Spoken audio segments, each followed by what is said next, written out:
Hello students, today in our session of our chapter P block elements, we are going to discuss about a very important concept which is oxidation states and the inert pair effects. So let's start off with understanding सबसे पहले what exactly do we mean by oxidation states.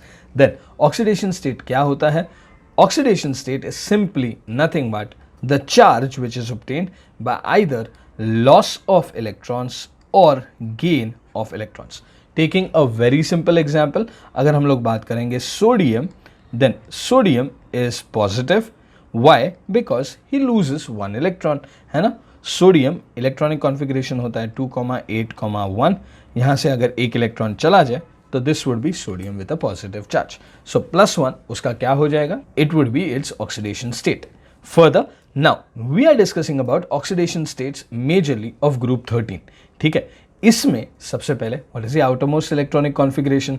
Then it is ns2np1. अच्छा, यहाँ पे ना एक छोटा सा concept पहले अंडरस्टैंड करते हैं, फिर आगे बढ़ेंगे. देखो, the concept is related to valency. अगर वैलेंसी की बात हो रही है and if we are talking about group 13, 14 and group 15, तो यार ग्रुप 13 में what is the outermost electronic configuration? Then it is ns2np1. 14 के लिए इट इज ns2np2. 15 के लिए it is ns2np3. Now understand, if I just remove p orbital electrons, अगर सिर्फ p orbital के इलेक्ट्रॉन्स निकाले जाए एंड उनको यूज किया जाए बॉन्डिंग करने के लिए, तो यहाँ पे इसका oxidation state would be +1. Group 14 का oxidation state would be +2. Why? Because P contains only 2 electrons. यहाँ पे चेक करो P में कितने इलेक्ट्रॉन्स है, सिर्फ P में, देन इट्स ओनली 3 इलेक्ट्रॉन्स. तो यहाँ पे इसका ऑक्सीडेशन स्टेट वुड बी +3. लेकिन अगर S एंड P दोनों के ही इलेक्ट्रॉन्स यूज किए जाए बॉन्ड फॉर्म करने के लिए, then this would be 2 electrons S में से, 1 इलेक्ट्रॉन P में से, therefore total of +3. Over here this would be 2 from here, 2 from S and 2 from P. So therefore you would get +4. Next you would get 2 from S and 3 from P, that is +5. So अब आगे बात करते हैं. यहाँ पे group 13 के लिए अगर मैं तुम्हें पूछूं लोएस्ट ऑक्सीडेशन स्टेट कौन सा है, तो डेफिनेटली ग्रुप 13 के लिए lowest oxidation state would be when only p orbitals are used. So here you get lowest oxidation states. यहाँ पे आपको हाईएस्ट ऑक्सीडेशन स्टेट्स मिलेंगे. सो सबसे पहला पॉइंट जो हमें नोटिस करना है and back of the mind याद रखना है कि अगर आपको लोएस्ट ऑक्सीडेशन स्टेट्स मिलते हैं मतलब सिर्फ p ऑर्बिटल इलेक्ट्रॉन्स ने पार्टिसिपेट किया है. अगर हायर मिलते हैं तो आपके p एंड s दोनों ने ही पार्टिसिपेट किया है. फर्दर चलो आगे बढ़ते हैं. ग्रुप 13 में कौन कौन से एलिमेंट्स आते हैं? Then in group 13 you would get elements like boron, aluminium, gallium, indium and thallium. इसमें से अगर नोटिस किया जाए तो बोरॉन ही would never form compounds of +1 oxidation state. मुझे बताओ, have you ever come across a compound BCl? No. Have you ever come across a compound B2O? यार कभी नहीं देखे ऐसे कंपाउंड्स. बट हमने BCl3, B2O3 ये कंपाउंड्स डेफिनेटली देखे हैं. ठीक है, इसका मीनिंग क्या है? तो boron can never form +1 oxidation states compound. Similarly if you talk about aluminium, तो यार एल्यूमिनियम में भी we have always come across a compounds like AlCl3, Al2O3 ये कंपाउंड्स हमने देखे हुए हैं. But have you ever come across, तुम्हारे 15 साल के केमिस्ट्री के पोर्शन में have you ever come across AlCl या Al2O? तो ये कंपाउंड्स कभी नहीं देखे. इसका मीनिंग क्या है? तो इसका मीनिंग ये है कि वापस एल्यूमिनियम भी +1 ऑक्सीडेशन स्टेट कभी भी यूज़ नहीं करेगा. अब आगे बात करते हैं गैलियम के बारे में. तो gallium it definitely gives you GaCl3 and this person over here is a stable product. लेकिन सर गैलियम है ना GaCl भी देता है, but then this GaCl is unstable at room temperature. Okay, so over here this guy is unstable at room temperature. मतलब GaCl बनता ज़रूर है, +1 ऑक्सीडेशन स्टेट शो ज़रूर किया जाता है, लेकिन वो अनस्टेबल होता है. एंड दैट टू कहाँ पे? It is eight room temperature. मतलब ऐसा भी नहीं कि हीट करना पड़ेगा इसको. ठीक है.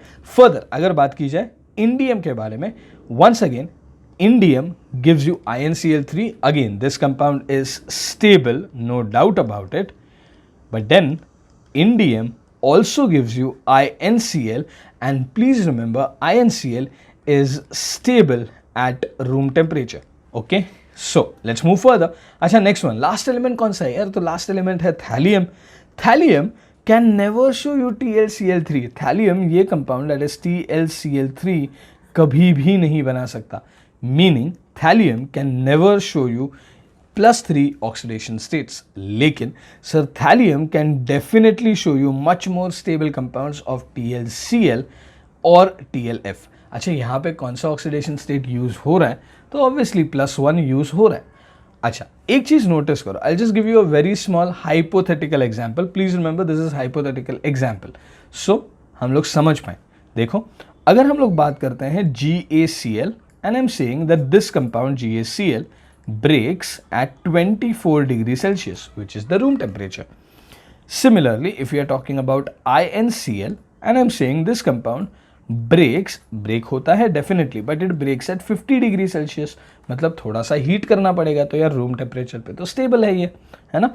अब तुम मुझे बताओ, GaCl एंड InCl में who is more stable, which bonds would be stronger? तो डेफिनेटली यार InCl the bonds are stronger over here and इसलिए उनको तोड़ने के लिए ज़्यादा एनर्जी लग रहा है ना. So over here can I say that In+1 would be much more stable as compare to Ga+1. And if you observe, देखो क्या हो रहा है, बोरॉन एल्यूमिनियम +1 बनाते ही नहीं है. गैलियम बनाता ज़रूर है लेकिन वो अनस्टेबल होता है. इंडियम डेफिनेटली बनाता भी है और अच्छा खासा स्टेबल भी होता है. Further, if you talk about thallium, वो सिर्फ +1 बनाता है. मतलब can I say from this entire diagram or from this entire table over here, हमने अभी जो भी डिस्कशन किया, can we definitely say that as we move down the group, the participation of s electrons goes on decreasing and thus the stability of higher oxidation state decreases and lower oxidation state increases. अच्छा, why lower oxidation state increases? तो एक बार वापस check करो, ये जो ऊपर वाला valency का हम लोग ने टेबल बनाया था, इसमें हमने क्या बोला था? तो अगर आपके पास लोअर ऑक्सीडेशन स्टेट्स है, मतलब सिर्फ कौन से इलेक्ट्रॉन पार्टिसिपेट कर रहे हैं? तो सिर्फ P के इलेक्ट्रॉन कर रहे हैं. एंड अगर आपके पास हायर ऑक्सीडेशन स्टेट है, देन डेफिनेटली कौन से इलेक्ट्रॉन्स पार्टिसिपेट कर रहे हैं? तो S as well as P. So over here what can we say? As we are moving down, the participation of s-orbital electrons is going on decreasing. Okay, why is it decreasing? तो reasons हम लोग आगे देखते हैं next slide में, but as of now हम लोग एक point definitely यहाँ पे mark कर सकते हैं that s-orbital electrons do not participate or do not tend to participate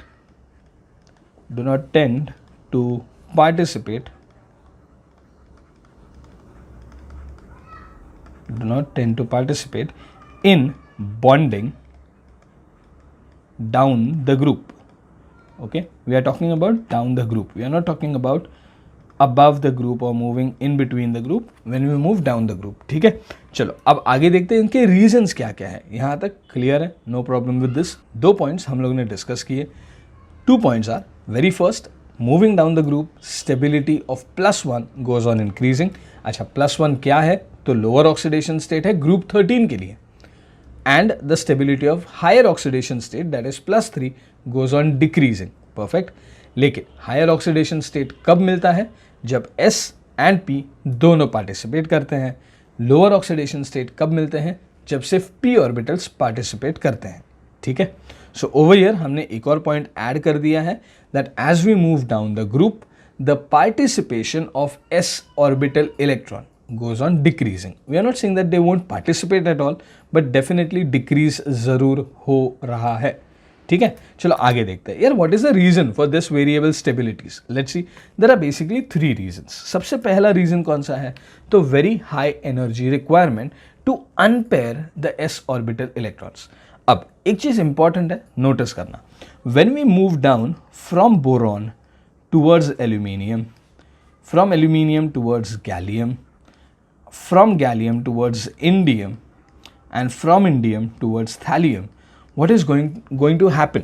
देखो, तो s ऑर्बिटल मतलब ns2 ऑर्बिटल्स, इनमें टोटल कितने इलेक्ट्रॉन्स है? तो यार इसमें टोटल 2 इलेक्ट्रॉन्स है, एंड अगर दोनों इलेक्ट्रॉन्स को पार्टिसिपेट करवाना है तो पहले तो आपको इसको अनपेयर करना पड़ेगा. We need to unpair the electrons. The moment the electrons would get unpaired they would start taking part in bond formation. जब तक इलेक्ट्रॉन्स पेयर्ड है they won't participate in bond formation. Am I right? So once we unpair the s orbital electrons, definitely these orbital electrons would participate in bond formation and वो आपको higher oxidation states दे देंगे. अच्छा, अब आगे देखते हैं. यार energy required, definitely this would be very high, but then it is higher as compared to what? Then let's see that also. The energy that is liberated or the energy required to unpair the s orbital electrons is higher than the energy. This is higher than the energy liberated after bond formation. Okay, मतलब bond form करने के बाद जो energy liberate होगी, this energy would be very small as compare to the energy requirements for that atom for unpairing the s orbital electrons. इसका meaning एक बहुत simple सी चीज में अंडरस्टैंड करो. अगर बॉन्ड फॉर्म करने के बाद let's suppose you are losing 100 kilo joules of energy, लेकिन ये बॉन्ड फॉर्म करने के लिए तुम्हें एस ऑर्बिटल के इलेक्ट्रॉन अनपेयर करने पड़ेंगे एंड उनको डेफिनेटली 100 से ज़्यादा, चलो मान लेते हैं 150 किलो जूल्स ऑफ एनर्जी लगती है. ओके, सो अगर इसको 150 किलो जूल्स एनर्जी लगती है and only 100 kilo joules is release, so definitely your compound is going to be unstable and कोई भी एटम ये नहीं चाहेगा कि उसका कंपाउंड अनस्टेबल बने. Therefore, ये जो टेंडेंसी है of s orbital electrons to unpair themselves will go on decreasing down the group. So this is the first reason. क्या reason है? तो sir, the energy which is required to unpair the s orbital electrons would be very very high as compared to the energy which is liberated when the bond is formed. Clear? एक बहुत ही literal sense में इसका meaning ऐसे समझ लो कि जहाँ पे तुम्हारा फायदा नहीं हो रहा है वहाँ पे तुम energy invest नहीं करोगे. Clear? Moving on, what is the second reason? Then the second reason over here, let us just erase this and we'll rewrite this statement once again later on. Okay, so what is the second reason over here? तो जो s orbital electrons होता है ना, these s orbital electrons are deeply penetrated inside the atom as compared to the p orbital. Okay, let's understand this. एक बहुत simple सा atom मैंने consider किया. Imagine this is the first shell and this is the second shell. अच्छा, अब तुम मुझे बताओ, सेकेंड शेल में you definitely have 2s as well as 2p. या 2s एंड 2p में से who is closer to the nucleus? तो इट्स डेफिनेटली 2s. एंड यार अगर 2s electrons are closer to the nucleus, that means can I say कि वो atom के अंदर तक बैठे है ना, और they could be at least deeply penetrated as compare to 2p electrons. अच्छा, एक और चीज़ नोटिस करो, जब इलेक्ट्रॉन लूज होंगे तो थोड़ी ना यार तीनों इलेक्ट्रॉन्स एक साथ लूज होंगे, ये कभी नहीं होता. पहले क्या होगा? तो सब पहले p का एक इलेक्ट्रॉन लूज होगा, बट द मोमेंट p का एक इलेक्ट्रॉन लूज हुआ, इफेक्टिव न्यूक्लियर चार्ज और ज़्यादा बढ़ जाएगा. Why? Because the number of protons would start to dominate. And अब हो क्या रहा है? अब s ऑलरेडी न्यूक्लियस के नज़दीक है, न्यूक्लियस की पावर बहुत ज़्यादा बढ़ गई है. तो क्या लगता है, can you lose this s electrons very easily? तो डेफिनेटली नॉट यार, s इलेक्ट्रॉन्स इजीली लूज ही नहीं हो पाएंगे, है ना. So over here deeply penetrated का मीनिंग ये है. The last and the final reason is the shielding effect और the screening effect. Now as we discussed further in the first point, when you move down from boron towards thallium, what is happening? तो boron to thallium, so the screening effect is going on decreasing. And अगर screening effect decrease हो रहा है तो यार effective nuclear charge भी increase होगा. So over here what we can say, तुम्हारा Z effective, that is effective nuclear charge, is going to increase. And if it is going to increase, definitely it would hold the electrons tightly. And if it is holding the electrons tightly, then तुम electrons loose नहीं कर पाओगे. And अगर electrons loose नहीं हो रहे तो definitely they would not have the tendency to participate in bond formation. अब once again revising all the 3 points, फटाफट देख लेते हैं. The very first point, what was the reason? The very first reason was very high energy requirements to unpair the s orbital electrons. अच्छा, ये energy किसके comparison में ज्यादा है, तो ये भी हम लोग यहां पे लिख लेते हैं.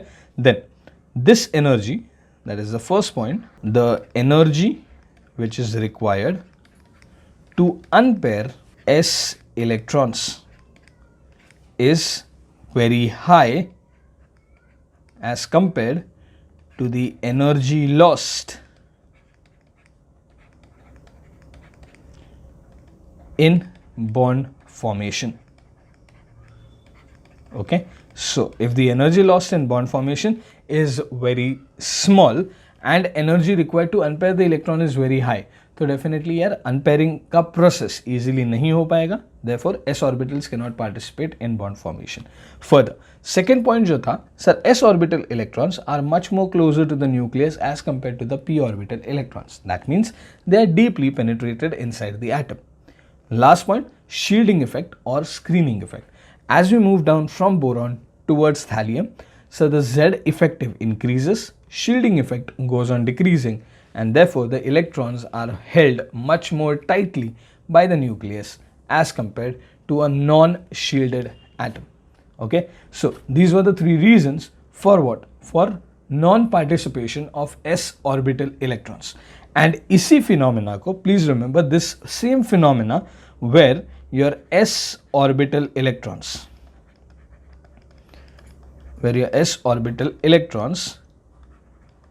do not tend to participate.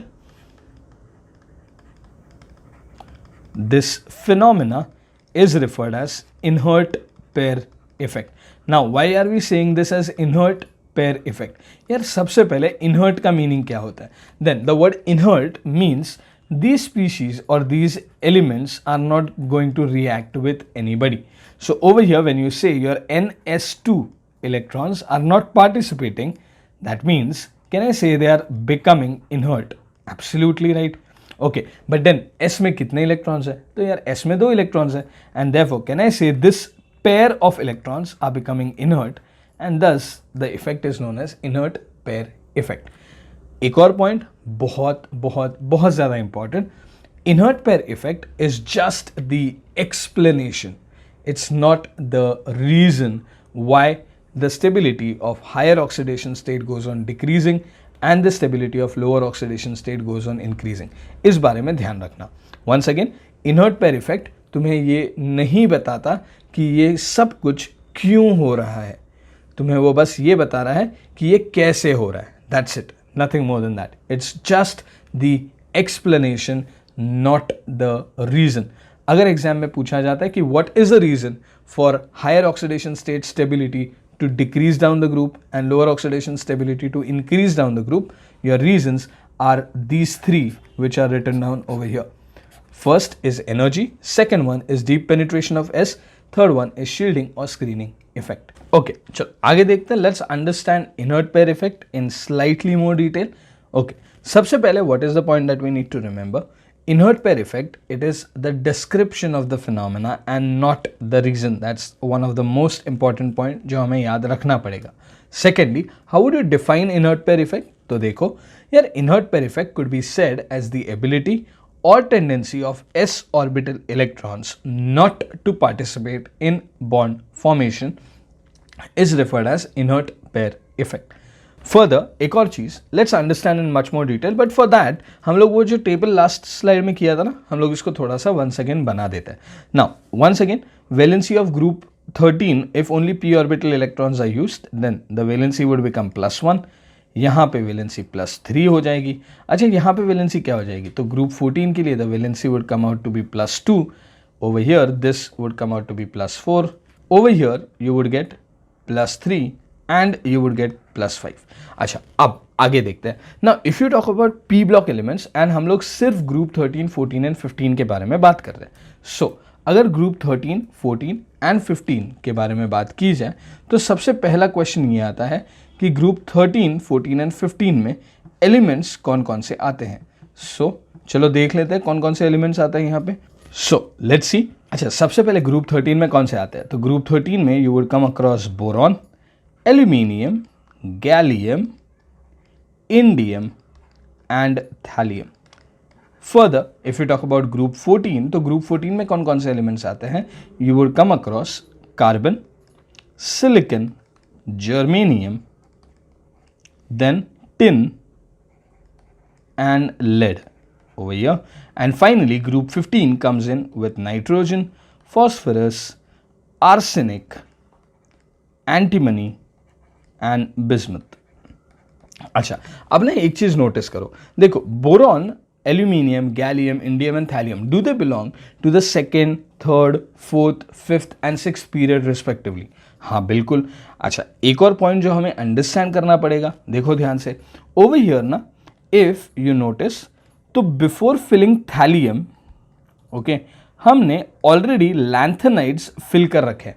इसका मीनिंग क्या है? तो इसका मीनिंग ये है कि यहाँ पे 4f ऑर्बिटल ऑलरेडी पिक्चर में आ चुका है. So what I can say कि अगर आप गैलियम के बारे में बात करते हो, देखो, so if you talk about gallium, gallium contains only 3d orbital which would contribute to poor screening effect. अच्छा, इंडियम में it would be 3d as well as 4d who would contribute to poor screening effect. अच्छा, thallium में कौन से elements, कौन से orbitals आ जाएंगे? तो thallium would have 3d, 4d, 4f as well as 5d orbitals that would be contributing to the inert pair effect. Now, एक चीज जो अंडरस्टैंड करनी पड़ेगी हमें, देखो, अगर 3d है, that means you have only 10 electrons in period number 4 who are contributing towards poor screening effect, and therefore जो effective nuclear charge होगा वो definitely increase होगा, लेकिन वो इतना ज़्यादा increase नहीं हो पाएगा.